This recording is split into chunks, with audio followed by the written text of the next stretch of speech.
Good morning again. In my, I just did this last question and answer video. I told you that I was going to do one on a healing crisis, and this is the most understood part of getting well, and I really don't know any other word to use for it. I've thought years of trying to find another word that would explain it. Healing crises. But that's about as accurate as we could come up with, I suppose, through the years. If you'll notice that most healing crises are simple, cold and flu-like symptoms. Now, cold and flu have always been called diseases, and you notice there's no cure for them because there is no disease to it. You notice those same symptoms match detox symptoms. You know, I was born and raised in Indiana, and we had farms and stuff. We always drank milk. And I always was stopped up. I needed nose drops to breathe. I always had a lot of mucus problems, stuff like this. And they used to say, don't go out in the winter. They used to say, don't go out in the cold, you'll catch a cold. Well, bacteria really doesn't like to live well under 40 degrees. So I always wondered, what are you talking about, catching a cold? But sure enough, I'd get all, congested and stuff. And until I became a chemist, did I realize that cold is alkaline. And alkaline creates a cationic experience or environment in the body that starts to detox. You see it in the ER a lot when someone comes in, a lot of congestion from dairy products and stuff, and they become lungers with this. They go on an IV drip of normal saline, and then they get pneumonia. They don't catch pneumonia, but this cationic solution begins to break up solidified mucus. It begins to detoxify the human body. That's just what chemo and other things should be, is alkalizing the human body. Because then you're going to see this cationic experience, because all diseases, if I can use that word, which I hate it because it's no such thing, but most symptoms are an anionic experience or a dehydrated, thickened mucus, inflammatory problem.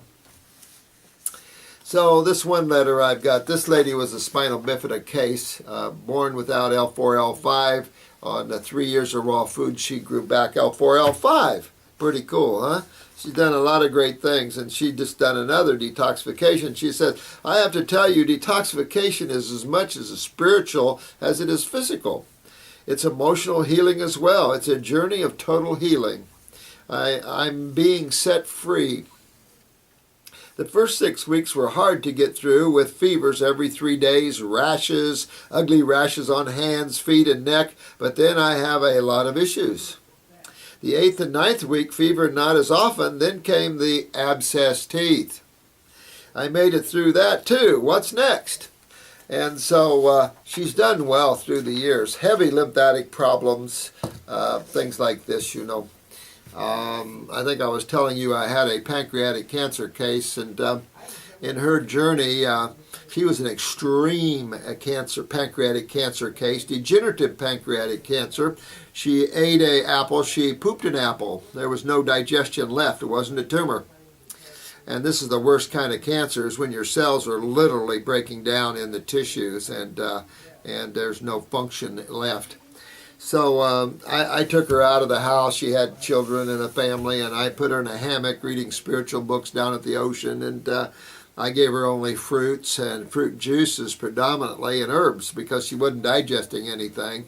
I had to get energy and chemistry as much as I could in there in its simplest form, and keep her putting her energy from her selfish soul into her body while I was rebuilding the tissue. That's the value of herbs in these extreme cases.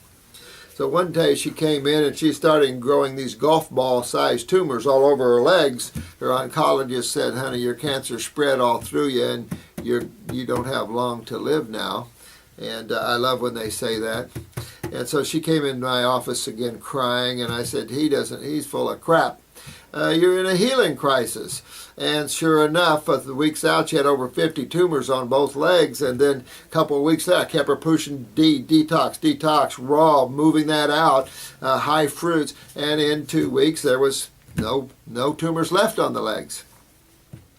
Then a few weeks later, she came in. She said, how you been doing? She says, real well. She said, I've been to the dentist. I had a loose tooth. They pulled it out, and I've got another one over here. They're going to pull that out. And I said, no, you're in a healing crisis. And by the week's end, she had 7 abscesses and all her teeth were loose.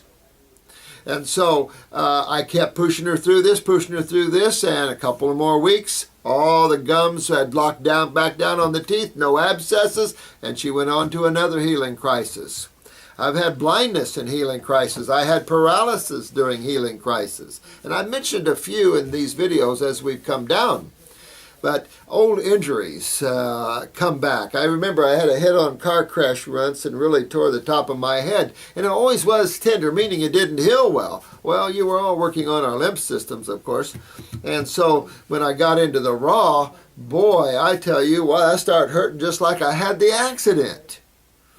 And so that healed up and never had a problem since. And I've seen that through these years in all these cases. Old injuries. And I've told you in a video yesterday about a quad that had severe scoliosis and a fractured femur that after 12 years realigned itself, pulled the back straight. I mean, these are neat healing crises. Healing crisis can be very painful. It can be not so painful. A lot of mucus coming out, mucus in the stools, mucus in the urine, mucus vaginally, mucus out of the nose, mouth. These are all healing crises. What's in, the body wants out when it is acidic and obstructive to itself. It'll pull out old things that are stuck in the body, splinters, things like this. It's neat to see what the body will do in detoxifying itself. When you're in a healing crisis, I highly recommend you stay on nothing but fruit, if not fasting on water, especially light fruit meals. And you can take herbs during it, or you don't have to take herbs during it, but rest. Let your body take all that energy that you use to walk, to talk, to digest your foods. Let your body have that energy to clean and heal itself, because that's its job. This is an intelligent, although mundane and very physical entity, and it can repair itself quite nicely, I will tell you. And when you get up in these high levels of fruitarianism, you'll heal so fast you can't believe it. You can cut yourself and not even feel it. It won't bleed, and it'll be gone the next day. That's rapid healing. And when I was at that level, I knew that you could repair anything on this planet, anything man suffers with, if you get them up high enough on these magnetics and in these rich nutritional foods of fruits, berries, and melons. There's nothing the body can't cure itself.